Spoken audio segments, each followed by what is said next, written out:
Nosso Senhor e os anjos mostraram a ela o inferno, a alma dos condenados e suas torturas, e não deixaram que ela desviasse os olhos.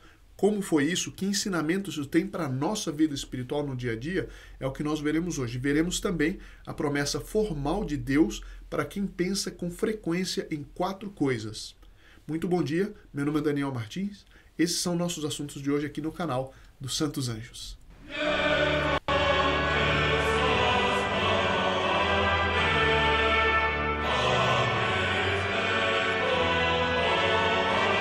Salve Maria, muito bom dia a todos que nos acompanham sempre, né? E bem-vindos também àqueles que estão chegando agora. Nós temos nossas conversas de segunda a sexta-feira, que tem como finalidade nós conhecermos sempre mais as verdades eternas, o céu, o purgatório e aprender sempre mais como os anjos podem nos ajudar na luta corpo a corpo contra os inimigos de nossa salvação. E uma boa notícia antes do nosso assunto, todos podem incluir suas intenções para a Santa Missa desta sexta-feira. Para fazer isso, basta clicar no link na descrição, você será direcionado para o WhatsApp do canal, no lugar preciso para incluir as intenções. Não adianta escrever nos comentários, tá bem? Bom, existe uma promessa formal de Deus, Nosso Senhor, que poucos conhecem, mas que é de imensa utilidade para os dias de hoje, em especial, pois parece que o temor de Deus está desaparecendo. E a promessa é a seguinte: lembra-te de teus novíssimos e não pecarás jamais. Novíssima, em latim, quer dizer as últimas coisas. Está no livro do Eclesiastes, capítulo 7, versículo 40. Há uma pequena diferença nas várias traduções em português, mas o sentido é o mesmo e é muito claro. Pensa nas últimas coisas que te acontecerão e não pecarás. É uma promessa formal impressionante, né? Mas quais são as últimas coisas? São 4 e não tem escapatória. Todo mundo vai passar necessariamente por 3 delas. Morte, juízo, inferno e paraíso. Morte, juízo, inferno e paraíso. Todo mundo vai morrer. Todo mundo vai ser julgado, aliás, 2 vezes, um juízo particular quando nós morremos e o juízo final no fim do mundo. Então, todo mundo vai morrer, todo mundo vai ser julgado. Depois do juízo, ou a pessoa é condenada ao inferno, se morreu na inimizade com Deus, ou vai para o céu por toda a eternidade. Ah, mas e o purgatório? O purgatório é temporário, não é eterno. E não necessariamente todo que vai para o céu tem que passar por lá antes, né? Embora sejam muitos. Por isso não está entre as 4 coisas, embora faça um bem enorme pensar no purgatório. Então, Deus faz uma promessa formal.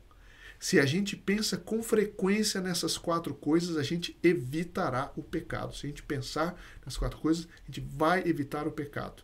Essa é, aliás, a motivação de nossas conversas aqui de segunda a sexta no canal dos Santos Anjos. E para a nossa conversa de hoje eu trouxe alguns trechos interessantes do famoso padre oratoriano, o padre Faber, né? A referência estou colocando aqui na descrição desse vídeo. Ele vai explicar o assunto e dar o exemplo da revelação à irmã Francisca do Santíssimo Sacramento, que viu o inferno, foi levada para ver os tormentos do inferno. Ele começa dizendo que quem busca a glória de Deus, quanto mais busca, mais ela se torna querida da pessoa. E a gente começa a desejar que não haja um só canto da criação que não seja cheio da glória de Deus. Só que daí nasce a pergunta: mas e o inferno como é que fica? A glória de Deus não está frustrada ali? Ali, então o padre continua a objeção, que depois vai responder. Ali está a graça que não deu fruto, ou cujos frutos apodreceram na árvore.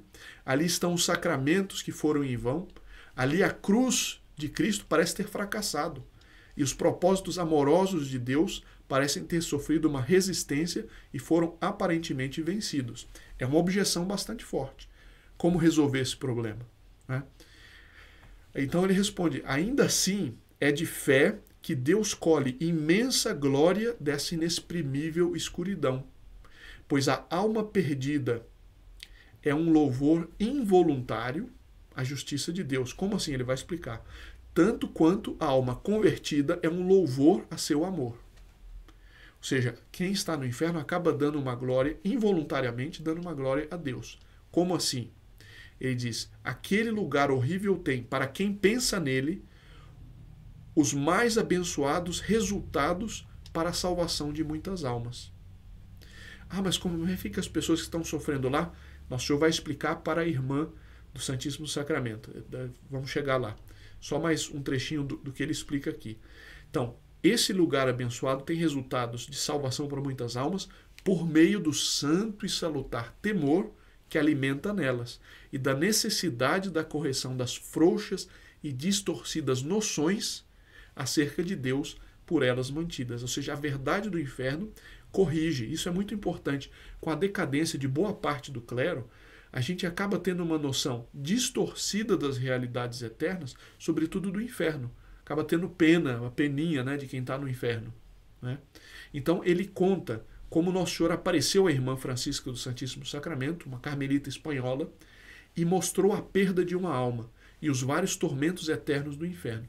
E em uma dessas ocasiões, ela viu as almas se perdendo e começou a chorar.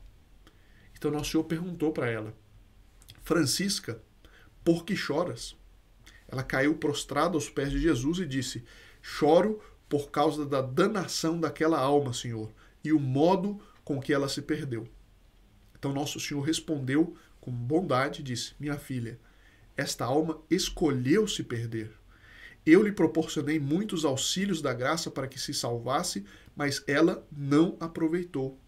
Agrada-me vossa compaixão, mas prefiro que ames a minha justiça. Essa aparição é uma coisa que vai completamente contra esse espírito progressista moderno. Né? Outra vez ela foi forçada, né, pelos anjos a fixar o olhar sobre aquelas dores. E os anjos lhe disseram: ó Francisca, esforce-se sempre pelo santo temor de Deus. Quem pode duvidar que milhares e dezenas de milhares que estão neste momento desfrutando as delícias do céu, lá não estariam se não houvesse o inferno? Ou seja, muita gente que está agora no céu foi para lá porque sabia que existia o inferno e para evitar o inferno acabou praticando a virtude. E o padre Faber diz o seguinte: o inferno é, infelizmente, uma repreensão aos corações insensíveis dos homens. Mas, afinal, uma afirmação dele: a cruz de Cristo não tem tido melhor auxílio na terra que o insuportável fogo do inferno. Ou seja, o fato de haver o fogo do inferno, isso é para muita gente salvação. Alguém vai dizer: ah, não, mas a gente tem que amar a Deus só de amor. Diz, bom, é claro que o amor de Deus é mais perfeito do que o temor, mas a Bíblia diz: o temor de Deus é o início da sabedoria.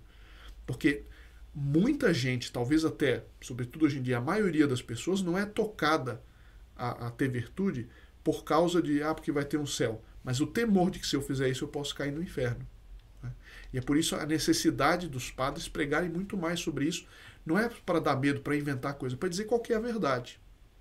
Então o padre Faber disse, isso é, se não fosse saber que existe o inferno, muita gente simplesmente se entregaria ao pecado, porque não veriam nele maiores consequências. Quanta gente se converteria e levaria uma vida virtuosa se os sacerdotes falassem mais e ensinassem mais sobre o inferno? Alguns dizem, mas isso só dá medo.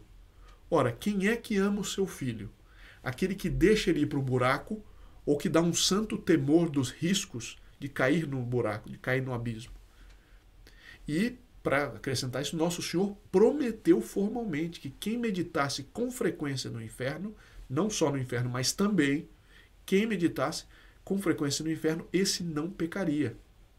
E conclui o padre Faber, ele diz o seguinte, que ninguém se afaste da visão do inferno para que pouco a pouco e por muito pouco uma opinião positiva de si mesmo não cresça dentro de sua alma e o mande por fim para aquele sombrio exílio. Com efeito, é muito bom pensar sobre o inferno e nesta maravilha que é não estarmos lá neste exato momento. Esse é outro pensamento. Quando a vida parecer difícil, lembrar-se que pela misericórdia de Deus ainda estamos vivos e podemos evitar o inferno. Se estamos aqui, é porque ainda não estamos lá, evidentemente. Sei que é óbvio, mas por vezes não nos damos conta do óbvio. E que esse pensamento nos seja salutar e nos dê coragem para evitar o pecado, mesmo quando este se apresenta tão atraente, pois cada pecado mortal é abrir a porta do inferno para a nossa alma. Que Nossa Senhora, refúgio dos pecadores, reze por nós e nos infunda um santo temor, aliado com uma grande confiança no Sagrado Coração de Jesus. Muito obrigado, nos vemos amanhã, se Deus quiser.